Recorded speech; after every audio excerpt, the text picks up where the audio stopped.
also the Fraunhofer Institute and négaWatt. So, I think without further interruptions, I think I'll give the word to Lorenzo, and you can also quick. We need to have the presentation up.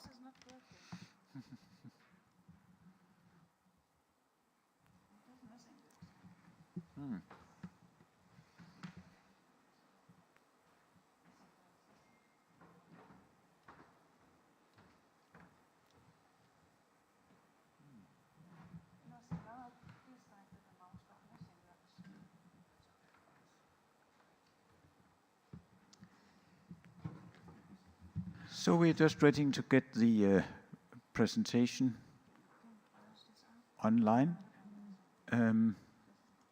which we expect will be very soon, hopefully.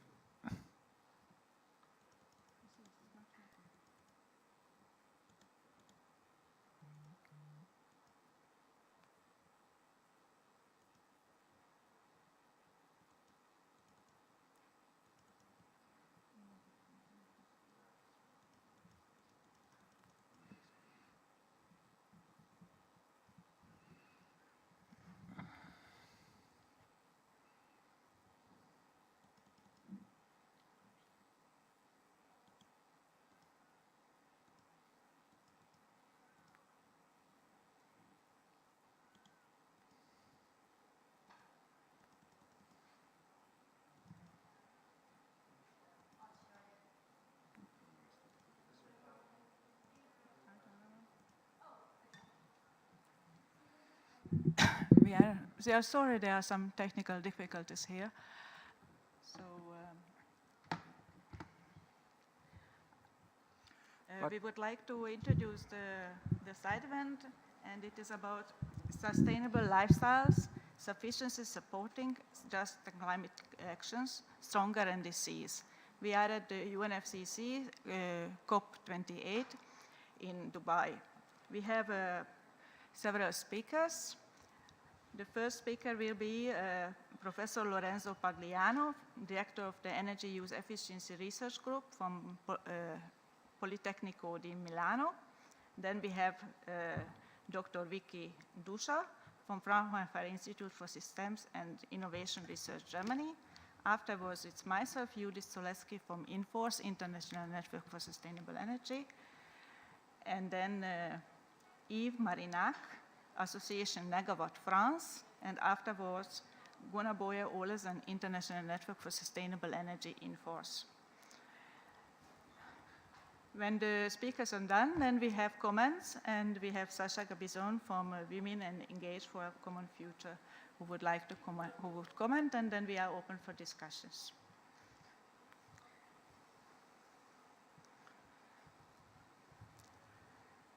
At this side event, we will present what sufficiency is, why is it necessary, and how is it possible. Showcase new European research that shows specific sufficiency actions and policies.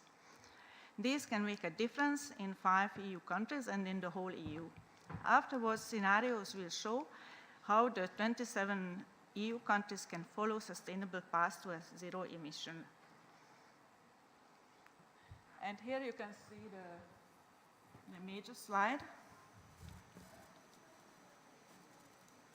If you can see it.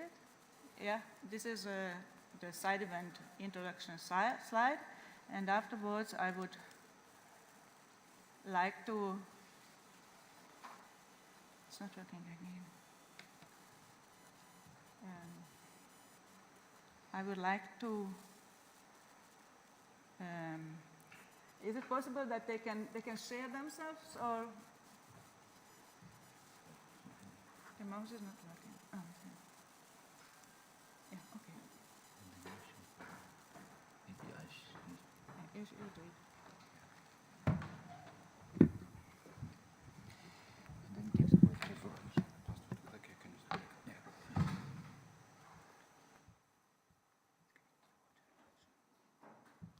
And then we would like to give Professor Lorenzo Pagliano, Director of Energy Use Efficiency Research Group from Politecnico di Milano. Please, the floor is yours.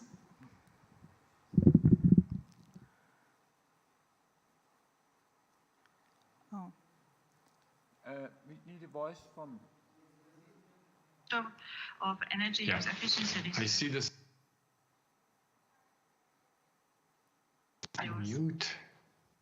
Okay. Can you hear me now? Yes. Now we can hear. Thanks. So, I see this. Okay, there is an echo. Okay. Can you hear me now? Okay, thanks. So, I see this. Okay, there is an echo. Okay. Can you hear me now? Okay, thanks. So, I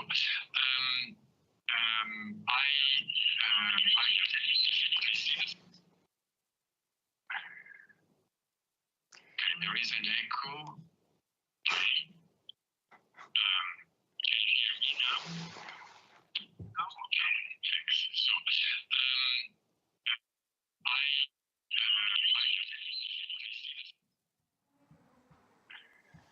should I reconnect? But I don't think it depends on me.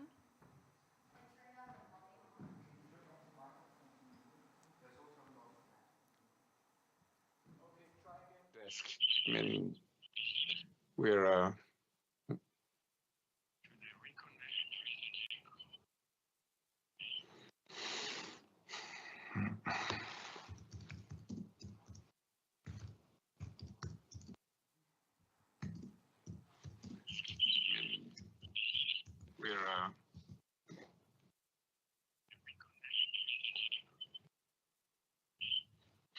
Okay, should I try again? And maybe...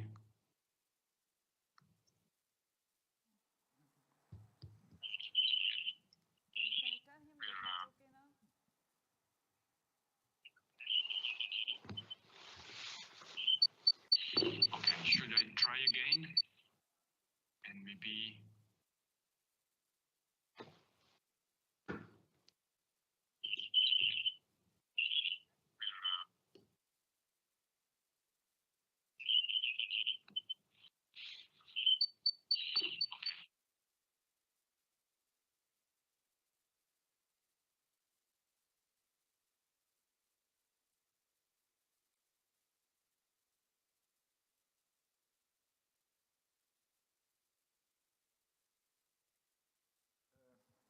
Try again.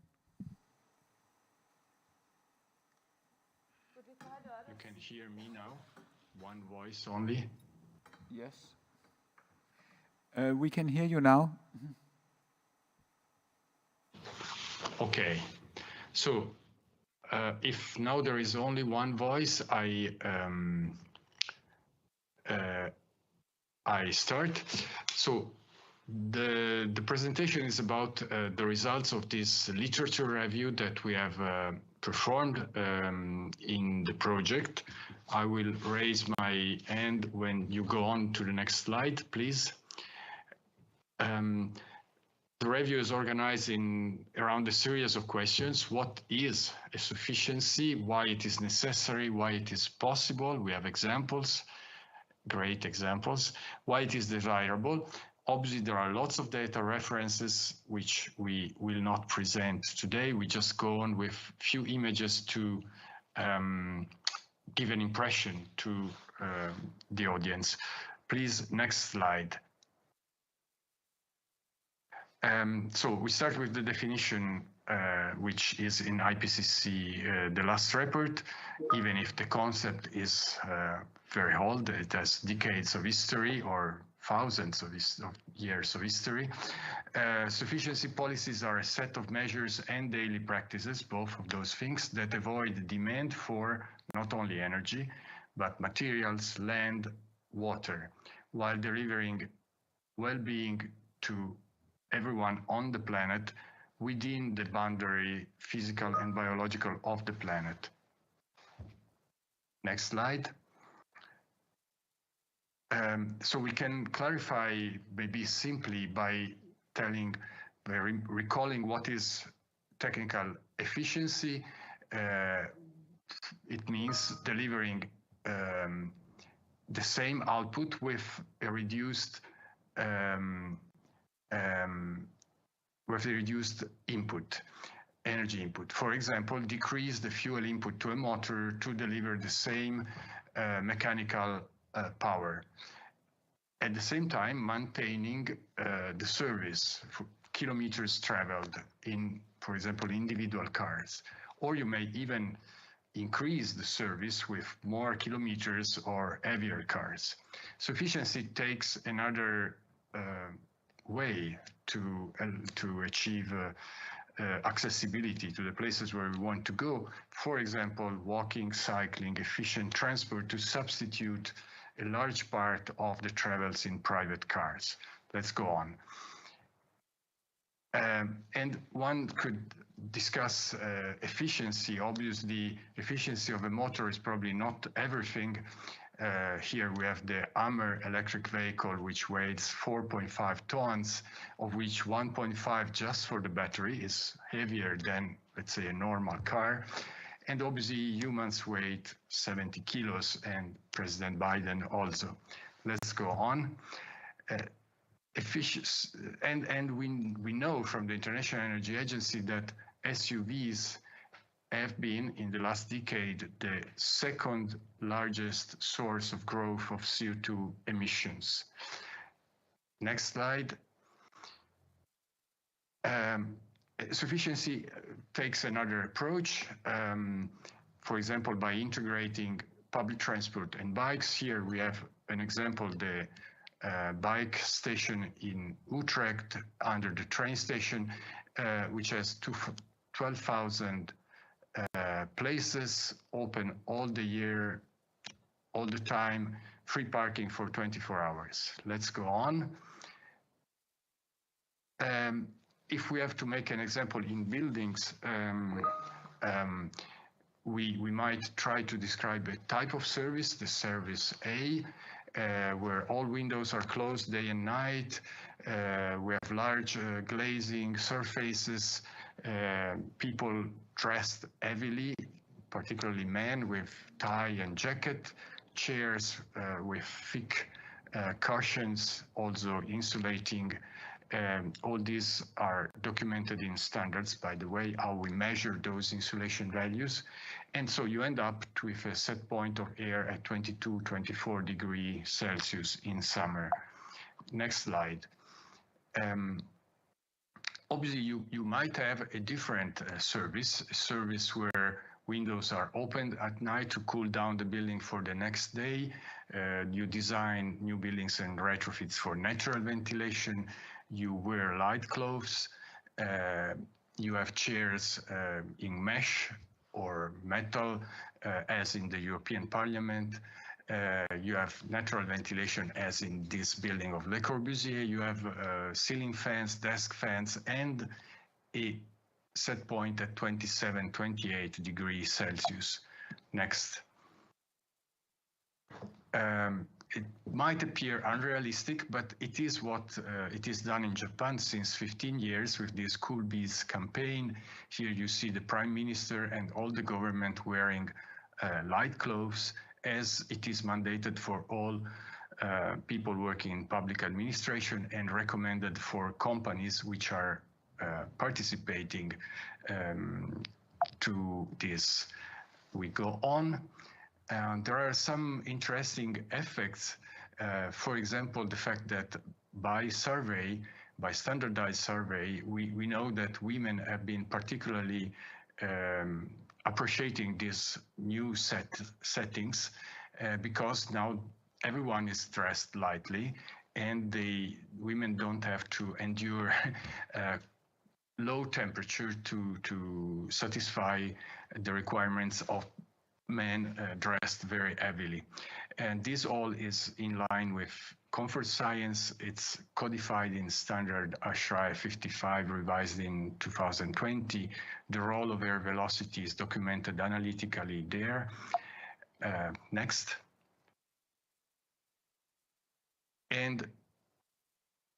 sufficiency. So we have an example now. We have definitions. It is necessary due to the sharp increase of warming this year, for example, additional to those of previous years. Next.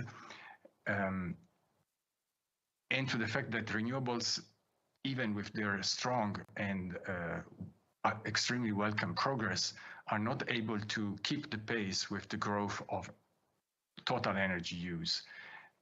Let's go on. This was in the last decade. The fraction of energy delivered by fossil fuels has remained stable. There are some signs of change in the last few years, but still the International Energy Agency warns that the growth of renewables will not be sufficient to decarbonize by 2050. We have to act on the other side of the equation, total energy use. And to do that quickly, we need sufficiency. Next. Also to decrease our material footprint. Next. It's possible. Yes, it's possible. We have examples. This is Rue de Rivoli in Paris. It was a highway. Now it is 4 lanes of bicycles and 1 lane of bus and taxis. And the traffic has not been displayed in the parallel roads. It has reduced. Numbers show that it has been reduced. Go to next. Obviously, this is done with a network of 1,400 kilometers of high-quality lanes, separation between the flows of cycling and walking and cars, physical separation. Next. In the center and in the suburbs, and many other things. Speed limits at 20 and 30, reduction of car parking by 50%, a proposal to price parking proportional to the weight of cars, a proposal to limit the speed on the surrounding highway to 50 kilometers per hour and reserve a lane to carpooling, and so on. Next. And there are effects. We see a doubling of cycle trips in the main roads of Paris in 1 year. Next. Cycle trips outnumber car trips in the main roads of Paris, especially at peak hours, morning and afternoon, when people go to work or school. Next. And Bloomberg analysis just out shows that the 2- and 3-wheelers electric have displaced 4 times more oil than electric cars, because they are such a large number. And the 2- and 3-wheelers obviously are using much less lithium for the batteries than the big cars with big batteries, for a higher effect of bikes than for cars. Next. Paris is not alone. Brandenburg has just enacted a new mobility plan which says €0 for new roads for cars, and all the money goes to public transport and bike lanes within cities and between cities. Next. So it seems to be possible, but how? And we accelerate, please. Next. Next. So in the review, we use these 3 terms. Here there is still an, please go on. There is still an animation which I didn't want. Sufficiency habits individually, infrastructures. We have seen that infrastructures are needed to enable sufficiency by individuals, and social frameworks, legislation norms. Next. But these frameworks, social frameworks, have been created by social activity. The Netherlands was a car-dominated society until in the 70s there was this big movement led by women mostly, which said, stop the kids murder on our streets. Next. And can be financed equitably, for example, with progressive tariffs where you have a basic use of energy and water at low price, and then when the usage becomes unsustainable, the price of the unit goes up. This is only one of the methods we list in the review. Please go on, and we are going to the end. There are a number of advantages. We know that there are advantages for health of an active mobility. Next, but there are things that can only be seen. How children are profiting of the new spaces in Paris with their parents and even alone. Next. And how a highway on the side of the river has been transformed in a beach. Next.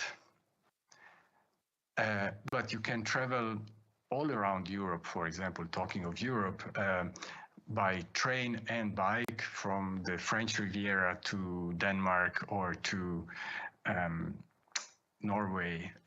Next. But you can enjoy nature even without moving from your house. This is what I see from my window. Thanks to the lockdown, I discovered my friends out of my window. Next. And I've seen the satellites of Jupiter still from the center of the city. Next. To be continued.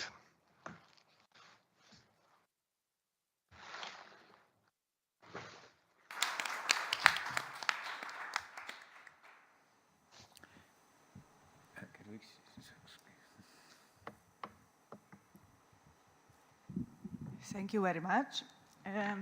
It was really exciting with all these transformations that we showed in the pictures from Paris to Holland. And so there is a hope. It is desirable and it's possible. And now I would like to introduce Dr. Vicky Duscha from the Fraunhofer Institute for System and Innovative Research, Germany. And she will introduce the European research in sufficiency, the results of surveying 19,500 Europeans within the Fulfill project, which is fundamental decarbonization through sufficiency by lifestyle changes.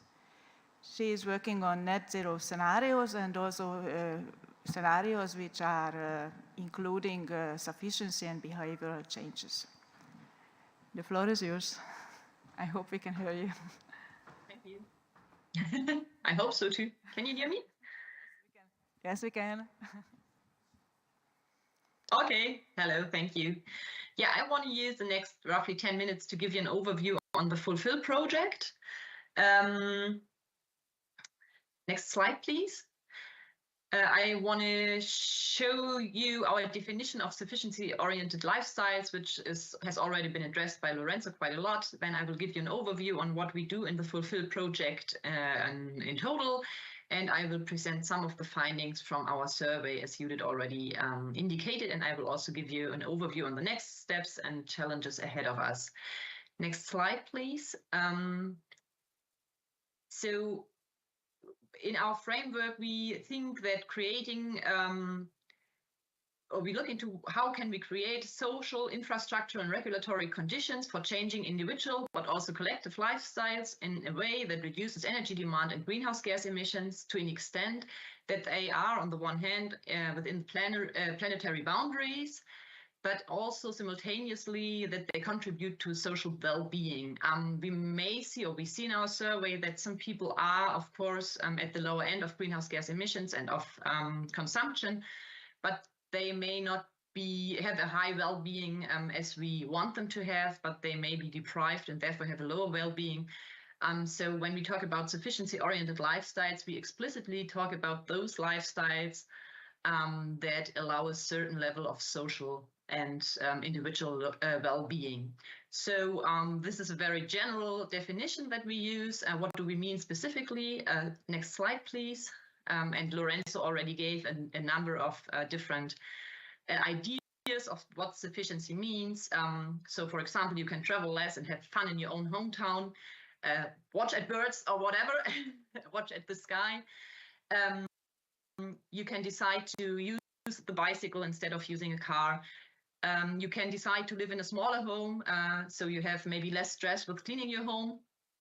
And you can also try to eat less meat, and that does not necessarily mean that it's not as tasty as your meat-based diet would be, but there are great recipes out there which are based on a healthy but more planet-friendly diet.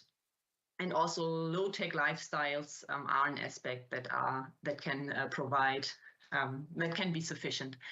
So next slide, please. This is the framework of our project. So we look into sufficiency habits because we think that sufficiency enables structural change. But we are also aware of the fact that, of course, we need enabling structures for sufficiency to work. On an individual micro level, that should be visible in individual reduction-oriented behaviors, for example, not using your car so much, but more often using the bicycle or using the public transport. But of course, public transport also has to be available. And in total, we expect that from this sufficiency-oriented lifestyles, we see a reduction in the overall carbon footprint of people.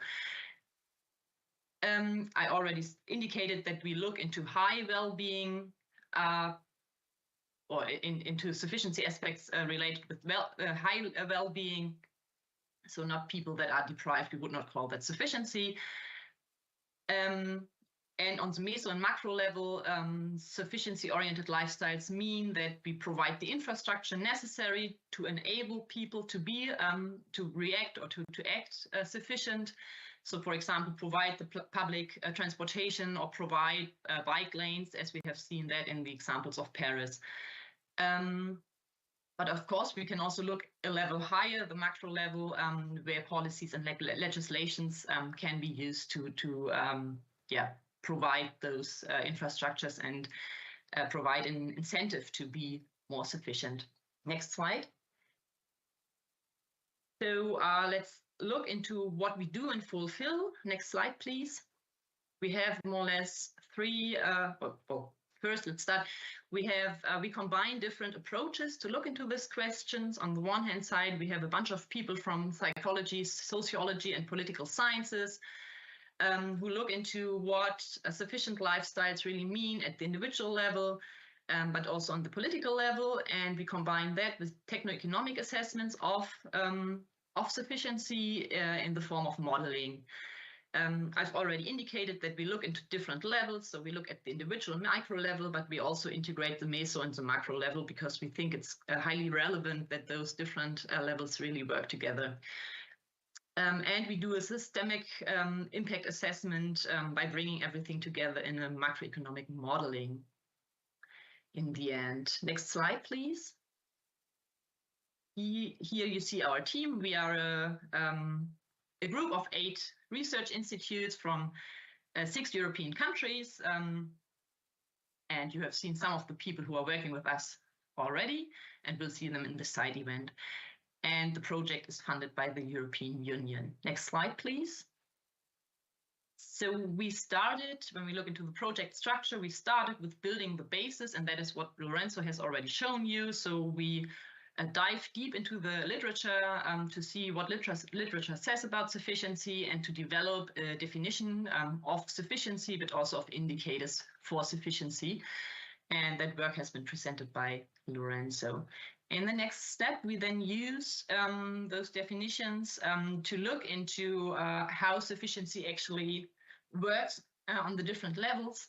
So we did a survey on the micro level with individuals and households to understand how people can actually deliver on sufficiency. We looked at the meso level at municipalities and communities and how they can provide the necessary infrastructure and the framework, let's say, to make individuals behave sufficient. And we also look at the macro level on national and European policies that may enhance sufficiency. Yeah, and once we have done that, we integrate the findings to receive results on how that can impact the greenhouse gas emissions in Europe and in the European countries based on macroeconomic modeling. Next slide, please. This is what we are doing from the research perspective. We combine that with a rather severe discussion with and communication strategy. So we have a lot of workshops going on where we discuss our findings and our suggestions with citizens, politicians, businesses, and employees of the European Commission to make them understand our findings, but also to discuss with them whether they feel that the findings are relevant and how they can be integrated into the political processes.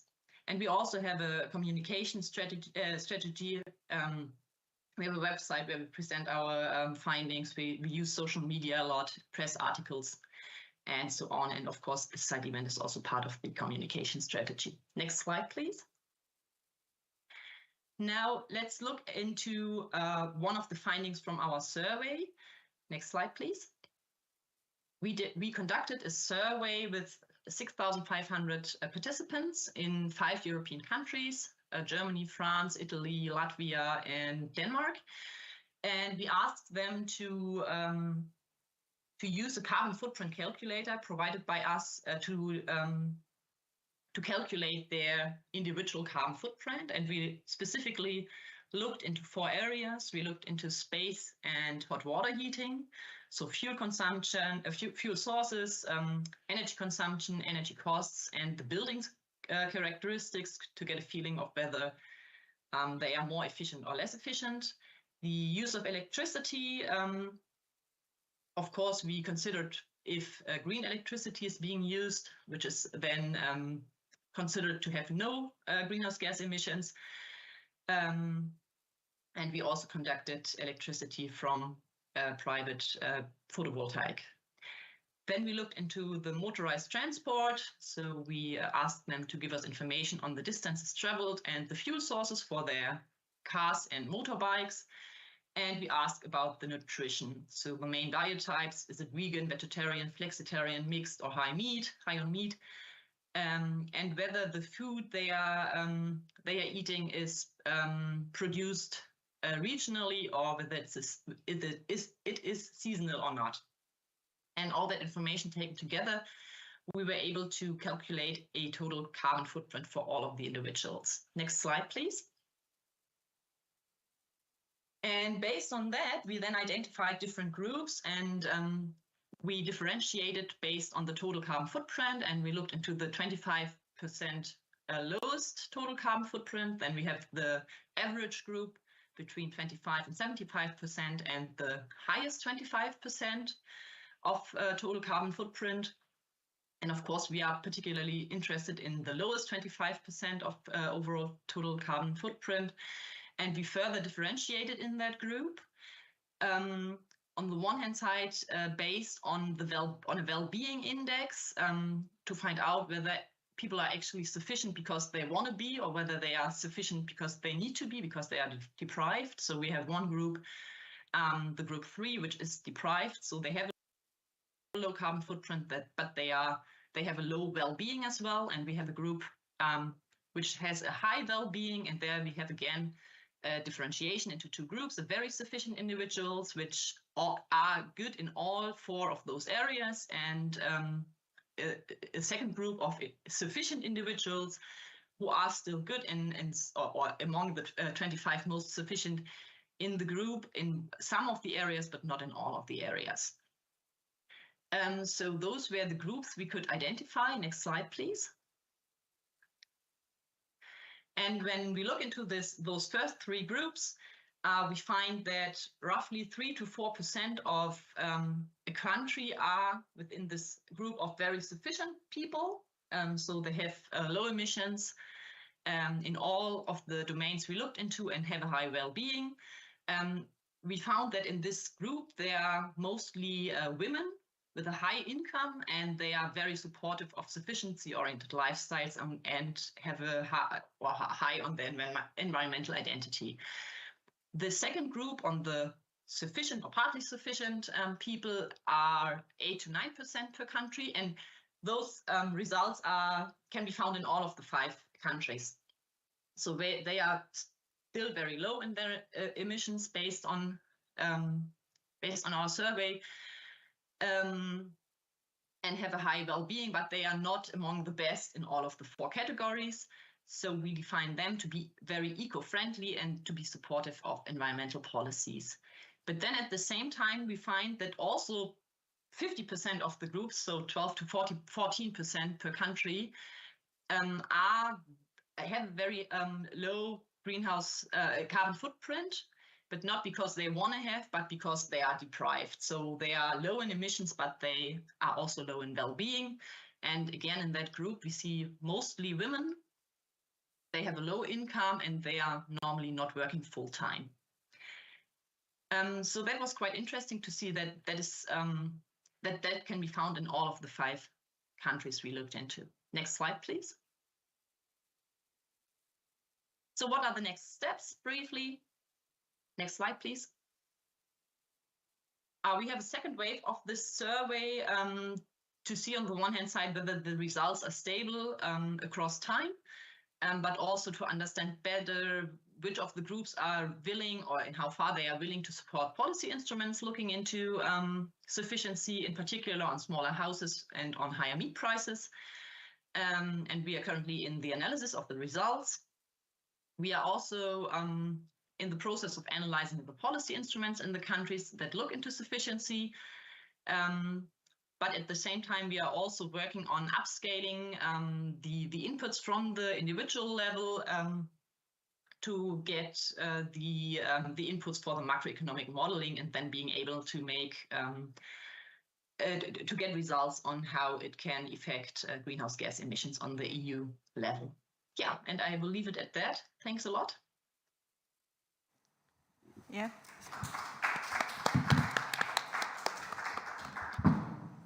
Thank you very much. I think it was very interesting that it was surveyed about 9,500 people, and also it's interesting that the young people are more sustainable, and also they are in the young people group there are also more women.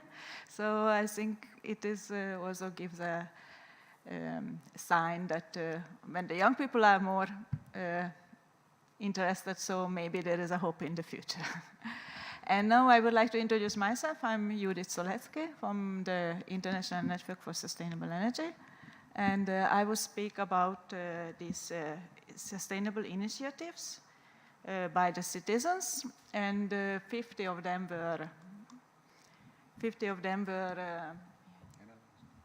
analyzed.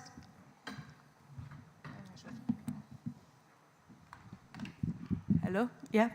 So the local sufficient initiatives driven by engaged citizens, and how local authorities can help making them succeed. And this is the result of the surveying 50 initiatives in the Fulfill project. We found that there is a wealth of local sufficiency initiatives by citizens, and we have made survey of them, mapped them in 5 EU countries, that is Denmark, France, Germany, Italy, and Latvia. And beside that, there was also examples in India as a comparison. Rich and diverse spectrum address sufficient lifestyles in housing, mobility, and consumption. Here is a picture to show a little bit, to give a little, wake you up and see what is we are speaking about. Here you can see a picture from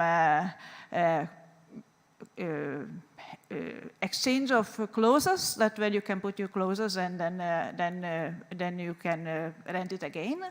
There are some eco-village initiatives, repair shops, and repair and relove. So it is just to give a little understanding what we are speaking about. So the local citizens' sufficiency initiatives reduce consumption, reduction of waste, for example, in packaging-free shops, reusing products like second-hand shops, and in exchanging and sharing shops.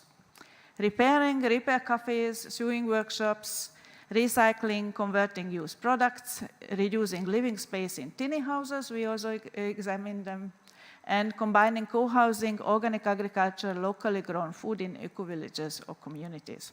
And on the left side, you can see a repair cafe where it says that in Danish, together we are fixing your defected things. So this is a place where you can go and then you can get repaired the things. Housing and mobility, for example, initiatives are reusing of vacant buildings or sharing of spaces. They are car sharing, ride sharing, cargo bikes, alternatives, different versions of public transport, reducing energy-intensive delivery, and in the food sector, they are also promoting new relationships between local producers and consumers. I put this shop there, which is where you can exchange the clothes. The initiatives by citizens is a good life with less, and it also gives meaning of life. The sufficient initiatives analyzed are mostly voluntary and non-profit associations and cooperatives of civil society, but they are also commercial sufficiency initiatives. People engaged in these initiatives are generally improving their well-being, and they also find meaning of life in these initiatives. So I think this is a very important thing to realize. The initiatives show many examples of sufficiency practices and can inspire sufficiency policies, but they also meet many obstacles. They are dependent of support from the society, in some cases economic, financial support, but in all cases they need that the society gives them the space, in physical space like a venue, or in legislation and planning of municipalities. We have made a policy brief. We made a policy brief, how can municipalities support local sufficiency initiatives? There's a one-page summary. Please check it out.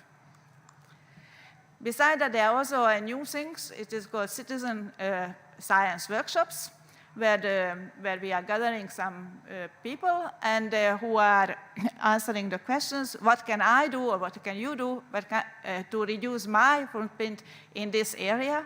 What holds me back? So what are the obstacles? And what could help me to change? And then they are proposing some policies, and this can be labeling, standards, recycling, taxation, legislation, financial support, different things. And then we are publishing this, what citizens are thinking, and they are also voting on this, and I was participating one in Paris, and you can see the picture of the group from 5 countries, and it is also have the recommendations in one page on the website. And thank you very much, and I'm saying that this is the website, and repair, revere, relove.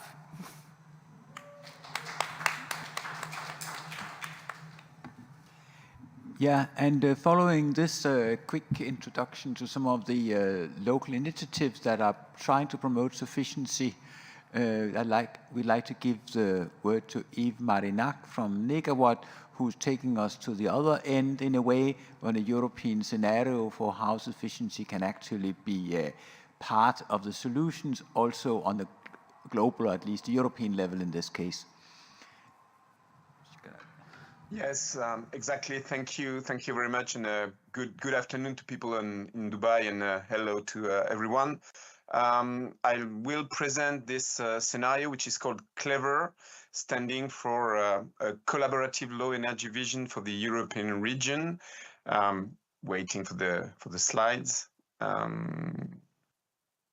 But I could start there. Next slide, please. So it's collaborative to start with, because we developed this, and I say we because négaWatt, which I represent and is based in France, coordinated this work. We developed this with 25 partners from 20 European countries, and really starting with trajectories that are meaningful in national context before we integrated them into an ambitious scenario on the European level.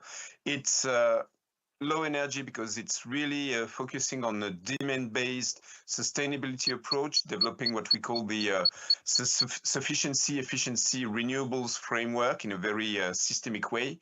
And it bears a vision for the European region, which is a vision of first a response to climate urgency, of course, and also a response to the need to develop energy sovereignty with different objectives regarding climate, regarding renewables, and a much important concern for finding a fair and robust and realistic pathway to meet these objectives. Next slide. As you have already guessed, this project has very much focused on sufficiency, and we insist on the fact that this is also a way to enshrine this approach in a very global equity framework. We define sufficiency, as you can see here, in a way that is very close to the definition that IPCC later on coined in its 6 advancements reports. It's really about getting us between two limits, the environmental ceiling of planetary boundaries, but also the social foundation of decent lifestyle and a decent level of services for everyone. And we really think that this is crucial to get us to a fair and sustainable transition. Next slide. This is about négaWatt's experience with modeling sufficiency. We have been pioneered in that field, and we can say that the approach to model and to think about sufficiency in policies and so on is really similar to what we need, what we are used to do with other levels, like efficiency, like renewables. The difference is that it comes with more obstacles because we start from further. But the good news is that there is a concern today and an understanding of the need to get there. The graph on the right shows the share of sufficiency-related recommendations as produced by citizen assemblies, that the light blue big bars, compared to the shares in policies set by governments in their national plans. And you can see that citizens, when they discuss this, are much more ready to sufficiency than decision makers usually think.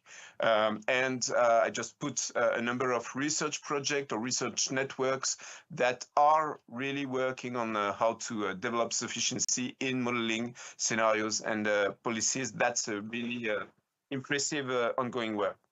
Next slide. Is about the main results of this clever scenario, and the most important, of course, on the left is that it is a scenario that is compatible with the 1.5 degree objective. It shows how Europe could get to carbon neutrality by 2045, but more importantly, doing so in a carbon budget that is compatible to a fair share per capita of Europe of a global 1.5 carbon budget. The second graph shows that this comes through an important reduction of final energy consumption by 55%. We think that is what the potential is through sufficiency and efficiency, and I'll come back to that, of course, in a minute. And the third graph on the right shows that this scenario gets us to 100% renewable supply, local renewable supply by 2050, which is, of course, key to for energy sovereignty. And this is enabled mostly through cross-sectorial sufficiency, which we developed thinking about corridors of convergence, and that is what I'm going to focus now. Next slide, please. This is just to say that within those 55% of reduction, we consider that although we didn't couldn't quantify this for the Clever scenario itself, but based on existing scenarios that go into more details for France, Germany, and the UK, for instance, but also in line with the global north demand-oriented scenarios, we consider that sufficiency roughly account for 20 to 50 of the 20 to 30 of the 55% reduction of demand altogether. Next slide. Next slide is about this idea of convergence between countries. You can see the global level of demand reduction on the left, but you can see on the right that the graph shows that the sharing of this reduction is different between countries, depending, of course, on the on where they start, where they start, taking into account that some countries in Europe, especially in Central Europe, for instance, are still lagging behind the level of development of more over-consuming ones, and that is what we've been looking into. Next slide. Through an analysis of the policies that could deliver on sufficiency, but also an analysis of a differentiated level of implementation to take into account the actual level of energy services that is delivered to people within countries. And you can see here on the right an example of that regarding the evolution of the floor area per capita in different countries.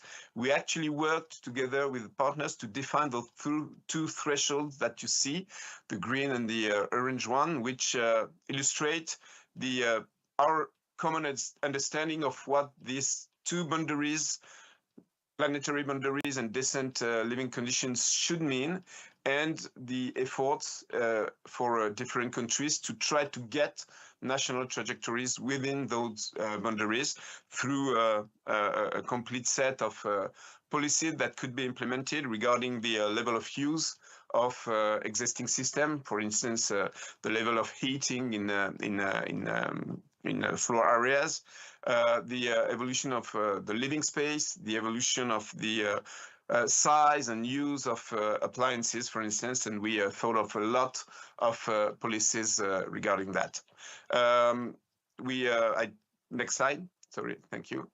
On mobility, just shows exactly the same kind of approach, with again a corridor of convergence between countries, which shows that some countries really need to reduce the average number of kilometers per capita that is covered by population, but some still need to increase it, and we took this into account. And again, this comes with a differentiated implementation of the same kind of policies between countries regarding car occupancy, regarding the model shift, of course, both to collective transport and soft mobility, or regarding urban planning to reduce the distances that we need to cover, which in most parts of Europe is a complete reverse of the policy that has been conducted over the past decades.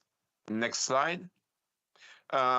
Is about our global recommendation that this scenario bears for the European policy. First, we think really that sufficiency first principle can lead Europe out of the current energy crisis and be a response not only to climate urgency, but to deeper sustainability, including what Lorenzo mentioned regarding raw materials footprint, for instance, which of course has a lot to do with equity and solidarity worldwide. And we have a set of recommendations regarding implementation of current EU 2030 objective and the need for a very ambitious 2040 objective that are currently discussed. And really, we think that it's time to mainstream sufficiency and demand first in EC policy and in the policy of European member states. And that's what we are going to continue to push on the European level. Final slide is just about the resources that you can next slide, yeah, that you can find on the website regarding trajectories of the of all countries and the scenario on the EU 27 and EU 30 levels. There's a lot of open data, and there are some technical notes that you could also find there. Thank you very much.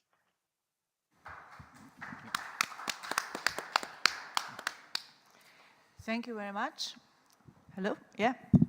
And now I would like to introduce Gunnar Boye Olesen, and he will speak about the sufficiency policies in NDCs and the EU countries' national climate and energy plans. What is there already, and how to make sufficiency policies drive faster decarbonization. Sorry. And Gunnar is also working on this in the last 30 years and on different scenarios, and this is also part of this Fulfill project. Yes, thank you very much, and I'm happy to be here, and I really hope that we also can manage to get sufficiency into these kind of policies that are made here and gradually into national countries, particular European countries and other more affluent countries. You already saw the project partners for the Fulfill project, and here's about our INFORSE network that I come from. But instead of explaining this, I'd just like to say that all the slides will be online tomorrow. So all the things you saw also from Lorenzo and others, we will put on first the INFORSE website, and I think also later and on the UNFCCC website, and probably also we can get them on the Fulfill website later. But look at them tomorrow night, because we not have them up yet. And then I'm coming to my presentation, because sufficiency policies are by and large missing in existing NDCs. But there's been studies about what are the sufficiency policies in the 2019 NDCs. And the point is that as you know, I mean, the group who are here knows that the 2019 was a year of the updated NDCs for the year 2020 to 2025, and therefore they were going to set the overall climate plans for EU. And that they are divided in 27 national energy and development plans and also some EU policies. So what do we get into the EU policies?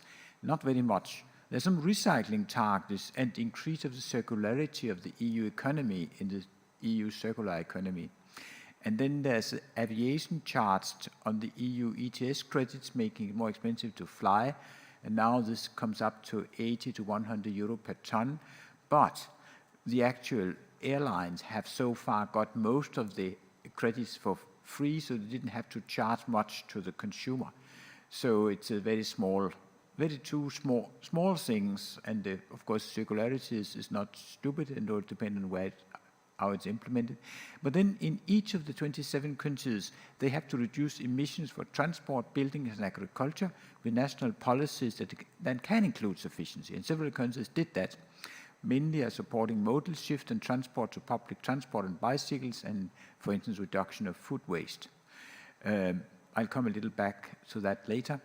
And then what is not mentioned in the actual NDC is that also there's eco-labeling directives that in certain cases give better labels, for instance, for smaller fridges.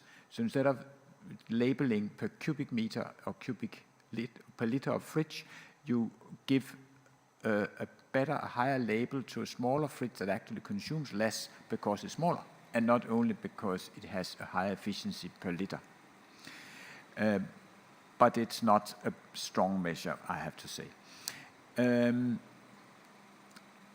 But since 2019, the EU countries have increased ambition.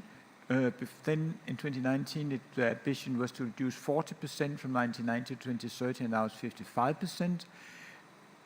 And the predicted reductions are so far 48% if you look at the EU effects and the national policies.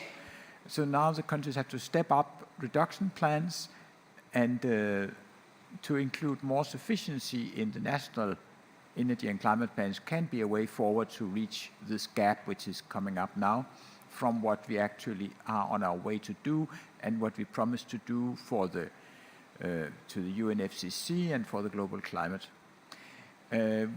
We started in this project, as mentioned before, we are analyzing 5 countries, and we now started to look also at what are the sufficiency proposals.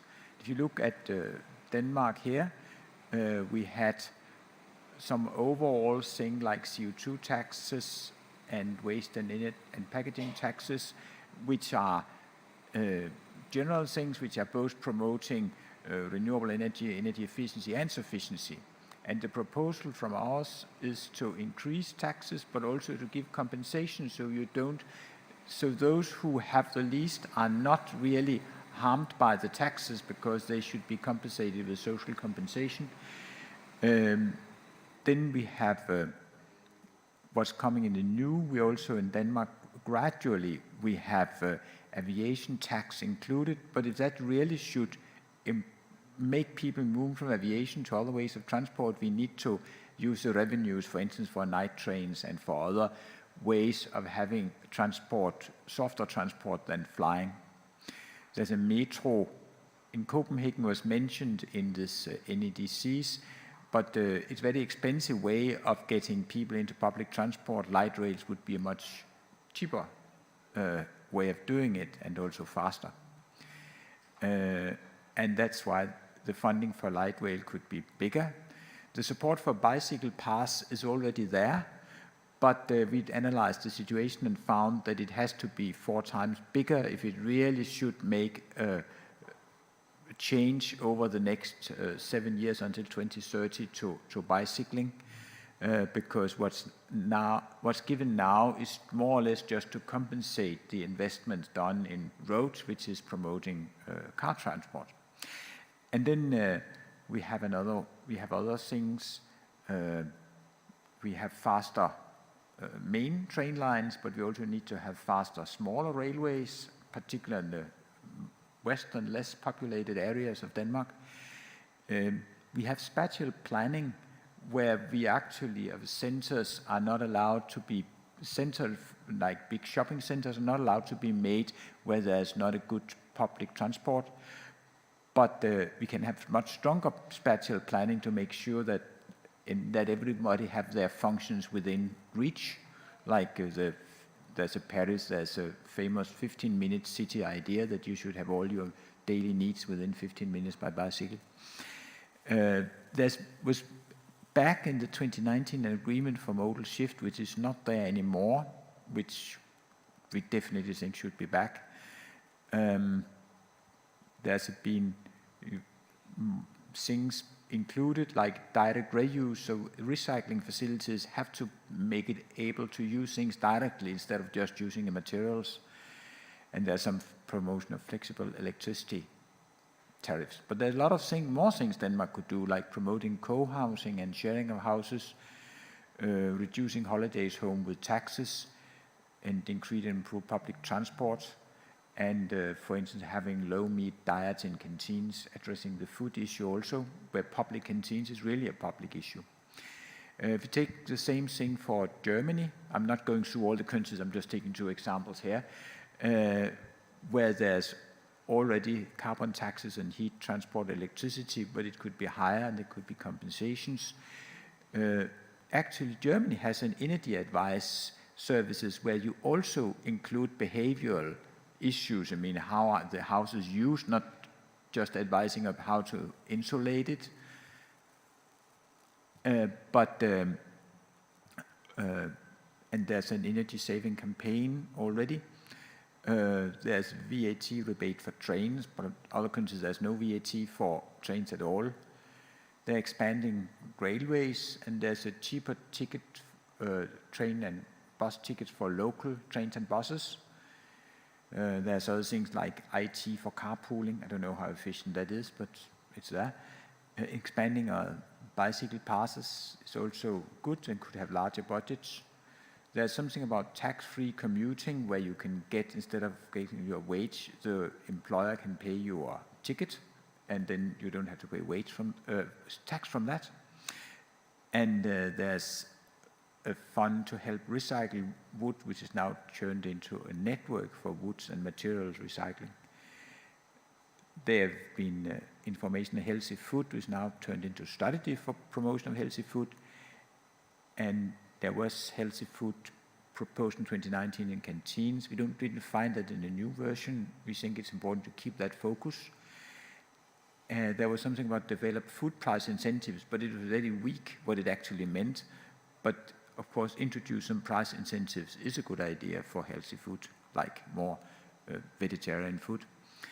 And avoiding food waste is also still an issue. And then research and development. So this is just examples of what countries are doing, and this is our first. We have, as was Vicky mentioned before, we are going to make some more detailed study of that, and we are going to also to have more quantitative. This is just qualitative. So we want to go into that the next step. But we at the same time we are really trying because to get something out now, and we'd also love to have dialogues with those of you interested. That what are the actual sufficiency proposals we should propose for each country? But at the moment, the EU Commission is looking at these reports, these drafts for climate plans from each country, and giving their recommendations. And then the countries have next spring to finalize. So it's just now we need to actually be active if we want to influence that. Another way of influencing is, of course, to have this guidelines from the global stocktake that we are discussing so much these days here at COP28. And we are working with the Climate Action Network, which had proposed that we should simply have, beside this energy efficiency and renewable energy target, which we have been proposing, also having a target of reducing energy consumption, which has not made it into the draft so far. On the other hand, there is already a draft paragraph about sustainable lifestyles, and it's actually good.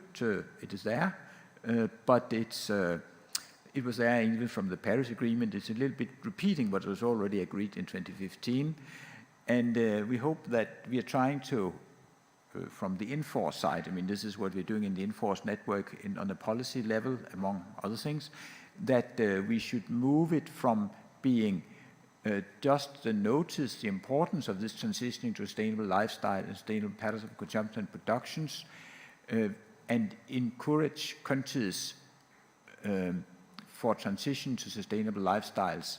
But this encouragement actually need to be in the climate plans and the NDCs, and it has to be inclusion of policies for transitions, because if you just ask people to be more sufficient, what we can see is that it's not very efficient. If you have policies that you actually have the bicycle passes or the economic incentives to have, say, smaller houses and healthier food, then people are gradually following it. If there's no policies and we just ask each other, oh, we should be more sufficient, yes, it's a good idea, then we are not, it doesn't have a long-term effect. So we need to get it into, to get this message out that you need to be in the policies. Thank you.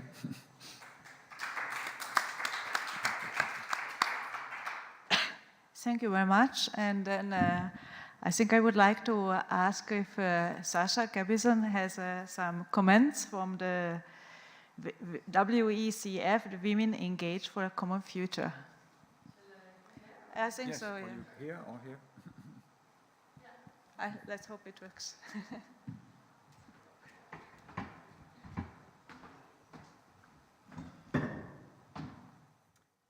Yes, hello. Well, thanks very much for these super interesting presentations. I started my career in the Wuppertal Institute, so I'm very happy to see that you are working together. Yeah, and I think there is this very strong gender dimension to sufficiency policies. I'll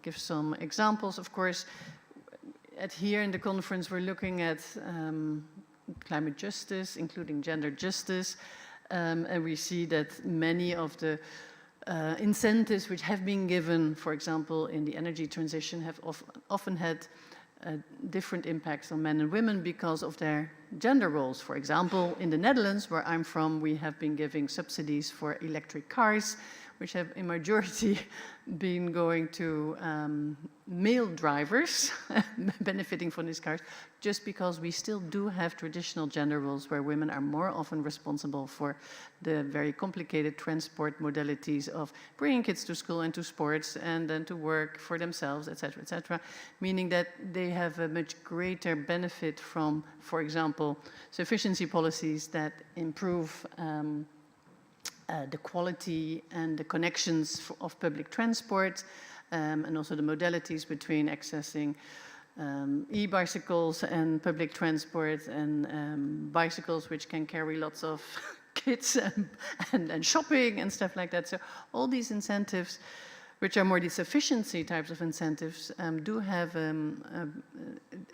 also a positive impact for women in particular. And that is interesting to analyze. We are also part of some Horizon 2020 projects in our organization. We are Women Engaged for a Common Future, where we have looked also at energy poverty in Europe. And as you said in your first presentation, Professor, we have, was it your first presentation? I think it was your presentation. We have indeed these groups of 12%, I think, of people who are living with very little energy, but they're deprived, and so they live with energy poverty, and the majority of that are also often women-headed single households, and we're slowly getting statistics from that. And also there, it's interesting because we've been testing, for example, installation of smart meters to more easily allow also changes within the households, which can immediately reduce the cost of the energy bills. So knowing, where is your energy, on which of your appliances is more energy being used, how can you reduce that energy consumption of your televisions or your fridge or whatever. These are measures which are easy and simple to install, not expensive. The municipalities can do it themselves, You don't have to make this like a voluntary act of the consumers, but you can really also have like a municipal program for that. And there you also see these type of policies also immediately have a positive gender impact. And of course, we would therefore also like to see here in the negotiations gender dimensions being mentioned in, for example, the negotiation text on GST. For example, at the moment, we don't have any reference in the mitigation part, I believe, to gender. So that would be really important to get that in. So we have some proposals how to do that. Of course, I think what you mentioned just now, Gunnar, about the text on the sustainable lifestyles and that it needs to include policies, because we cannot expect everybody to voluntarily take these measures. They need to be the incentives, especially if you are low-income groups which are already in deprivation. So you need to have these tax benefits, you need to have these reductions in VAT. We have an office in Germany also, and I must say it is really nice that they have this cheap ticket for all trains in all of the country, which is 49 euros for a month, which really allows low-income groups to go and travel and go on holiday by train to the other part of the country. And these are measures which are really, really positive. And it's getting people out of their cars, but it's also helping people who already have very low incomes to maybe take the holiday they were not able to take before with their families. So I think we're learning a lot from that. We also learn that these policies are not always popular when you are being elected. So the amazing work done by Anne Hidalgo in Paris might not help any future political career, but it has been incredible. It has been incredible. I don't know how many of you have been bicycling through Paris recently, but the change from when I studied in Paris 30 years ago and what is Paris nowadays is just amazing. And that thanks to a very committed female mayor who really has made this her priority. So yeah, I just wanted to comment that these are all super important studies which you are doing, and that they of course link to our work here at the negotiations at the COP. And I think there is not much else I wanted to say. So Thank you. Yeah, thank you very much.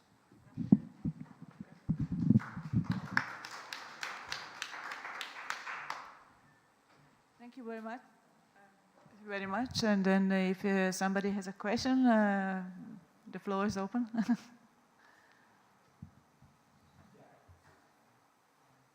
Hello, thank you for all these presentations.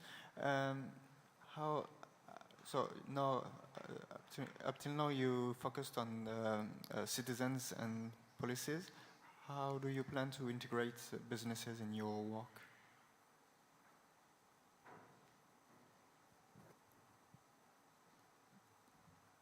Well, I don't know if there anybody from the online. Did you hear the question?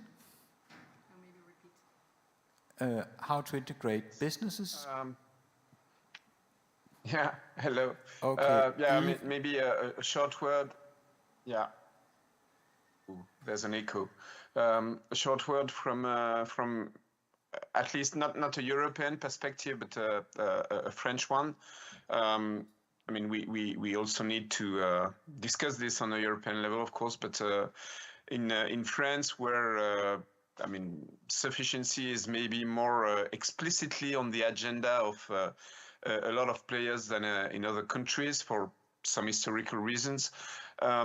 We have started with négaWatt to directly work with some local communities and some companies on what would mean to integrate sufficiency. And no later than 2 days ago, I was participating in a working group with co-hosted by the French Ministry of Ecology, with more than 30 companies of very different, in different sectors, different size and so on, to discuss what could be a common standardized set of indicators to document sufficiency policies for businesses. So I mean, I think we're really in the beginning of that process, but there's a growing awareness that we need to change business models. We need to change them not only because we need, as I think our presentation's shown, infrastructural changes. We need policies and businesses to deliver on conditions for more sufficient lifestyles and individual behavior. And but businesses also need to do that for competitiveness and sustainability reason. They need to create value through better sharing and preserving resources rather than destroying and predating them. And again, it's only beginning, and there's a lot of work to do. But what I can say, at least, is that in France, there's some growing understanding of this issue, and work is starting. Lorenzo, do you also want to say something? Yeah, thanks for this question. I think it's very important to discuss of real world production, also not only consumption. Two points. For example, in the construction industry, obviously there is lots to do to make this transition to sufficient and efficient buildings, and this can be helped by a social infrastructure. Two examples: the standards that are the state of the art, the technical standards, are very costly now, even if they are produced with public input, and they should be free, because we need to train to support small companies or big companies to integrate those new ideas that are in the standards. This should be available to everyone to foster this new work, new activity, and new employment. And this would allow also to have a common European and international language, which is in the standards, but it's not used. The member states are using different technical languages, terms, concepts. There is a lot of confusion, which is not good for industry either. from the point of view of mobility, it's similar. We are having in Italy, for example, a big crisis about car manufacturing. There is a lot of discussions going on unemployment coming more and more, reduction of activity. Obviously, one big work of trade unions and scientists and environmental organizations is to redirect those work and economic activity to manufacture buses, trams, taxi, collective taxis. There is initiatives for not densely populated areas where you have this buses on demand, which now with all our technological infrastructure and ICT, we can easily, and there are companies delivering those services. There are companies in Spain producing, in Portugal, I think, producing a large number of bicycles. So we have an industry that has a large history and can be refueled to deliver what we need, lighter vehicles. There is a lot to do to develop lighter vehicles and to manufacture them. So I think there is lots to do with industry. And again, if there is someone from industry here, I think there is a lot of interest from the sides of university research to work in that direction. Yeah, we have a few more questions. I don't know, is there more questions, or you're the only, because we don't have so much time, so just we take two last questions. Thank you so much. So very interesting. From a policy point of view, I mean, the individual behavior, how to address, how to transform industry and businesses, the environmental effects, very clear to me. What I really lack is how this will affect the economy. And the modeling of, I mean, in this transition, some businesses will diminish in size or you know, go away completely. Some will move abroad to where there's actually a need to that we're not like, if it's single-use plastic, so it's not going all around the world, but it's multi-use products, something like that. But the economic modeling of which businesses will go down and which will grow and where in the world they'll do that, I really feel is necessary in order to push this agenda. Because right now, I'm just seeing from a political point of view that that each country is afraid of losing businesses and they're afraid of losing jobs to other countries. We saw the donut economy.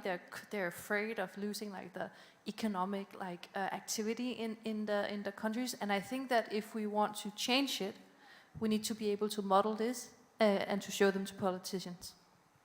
Yes, thank you. We'll give a very short last comment.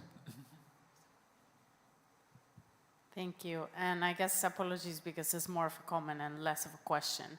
But I do think the bringing the gender balance into the conversation is great, and thinking about the political implications and why policymakers will be afraid to move in with this unpopular policies. I think a big part could be just bringing also the constituencies that they care about. So bringing also the youth to do buying into these topics, and even to bring youth to present these topics. So thank you. Yeah, thank you very much. I think that was the last comment because because we are ending now. Our time is actually over, so I'd like to thank you all with the behalf of the organizers, and we also to the online participants, and also to you who spoke from online. Yeah, bye.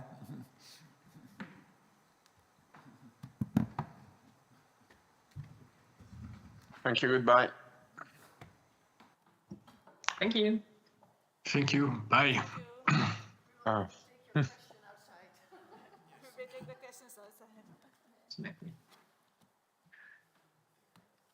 Okay, yeah, sorry, Vicky.